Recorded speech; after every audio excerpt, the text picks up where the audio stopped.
За сайн байцгаана уу? Би Баян Мөнхбэн Key Mortgage компанид зээлийн зөвлөхөр ажилладаг. За өнөөдөр би та бүхэндээ нэг ийм сэдвээр бичлэг хийж байна. Нэр нь юу юм бэ гэхээр гадаад иргэдэд зориулсан хөрөнгө оруулалтын зориулалтад үйл хөдлөх хөрөнгийн зээл гэж.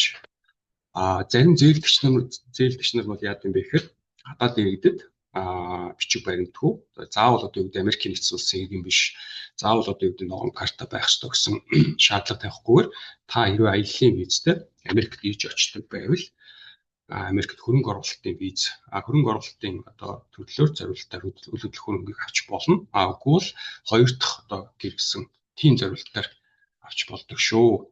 За тэгэхээр энэхүү танилцуулганд би та бүхэндээ энэ зээлийг бол өгнө гэсэн бол хамлалт бол биш шүү.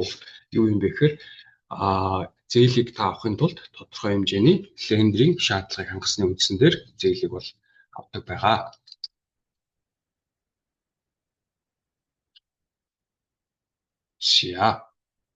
Тэгэхээр та бид түрүү хэлсэн Америкийн нэгдсэн улсын иргэн биш, байнгын оршин суугч биш хүмүүс зориулсан зээл бас авах боломж байдаг. Хөрөнгө оруулалтаар эсвэл хоёр дахь орон сууц гэсэн хоёр төрлөөр бол авах боломжтой байдаг. За тэгэхээр энийг юу гэж нэрлэдэг юм бэ гэхээр Foreign National Loan гэж нэрлэдэг байгаа. За эдгээр хүмүүст ямар хүмүүст хэрэглэгчнээс зориулсан юм бэ гэхээр Америк нэгдсэн улсын иргэн биш, ногоон картгүй хүмүүс. За тэгээд та аяллаа визтэй байж болно.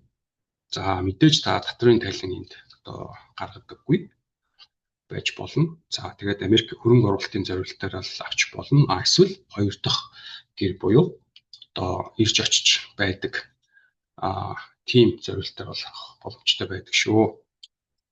За шаардлага нь юу юм бэ гэхээр тухайн орон нутгийнхаа жил олгогчоос за орлогын тодорхойлолтыг авч авах боломжтой байдаг. За эсвэл хөрөнгө оруулалтын мөнгө урсгал буюу DSCR гэж тооцоогч байдаг. Энэ дэд Service Coverage Ratio гэж байдаг л да. Энэ юу юм бэ гэхээр та энд mortgage-ийн зээл аваад за сар бүрийн mortgage-ийн төлбөр чинь түрээсийн төлбөрөөсөө бага байх ёстой. Өөрөөр хэлбэл та хөрөнгө оруулалтаар зээл аваад тухайн байраар хүн түрээслэе гэсэн үг. За тэр түрээсээр авч байгаа мөнгө маань таны сар бүрийн mortgage төлж байгаа төлбөрөөс өндөр байх ёстой. За энэ харьцаа байдаг. Энэ нэг буюу 125 гэсэн харьцааг ерөнхийдөө баримталдаг лендерүүд маань. Гэхдээ яг тухайн лендер бол энийг шийдвэрлэдэг байгаа. За тэгээ хоёрт нь мэдээж татрын тайлан бол та энд танаас шаардахгүй. За тэгээд хэрвээ тухайн орон нутагт кредит репорт гэж байдаг бол энийг хүмүүсээс ашиглах хүчтэй байдаг. За тэгээд таны харилцах данс нь байгаа мөнгийг биднээс нөөц болгон тооцох боломжтой байдаг. За энэ нөөц гэдэг нь юу хэлээд байгаа юм бэ гэхээр ялангуяа одоо энэ зээл дээр бол 6 сар хүртэлх таны сар бүрийнхаа төлбөрийг mortgage-ийн төлбөрийг төлөх хэмжээний одоо мөнгөтэй байхыг лендерүүд бол шаарддаг. Гэхдээ 6 хүртэлх шүү манайхаа. Яг 6 бол биш. 6 хүртэлх. За тэгээд урьдчилгаа төлөх юу гэдэг юм бэ гэхээр за хэрвээ та шинээр байр худалдаж авч байгаа бол 25% урьдчилгаа төлбөр төлнө. Дахин санхүүжилт хийж байгаа бол 20% урьдчилгаа төлнө.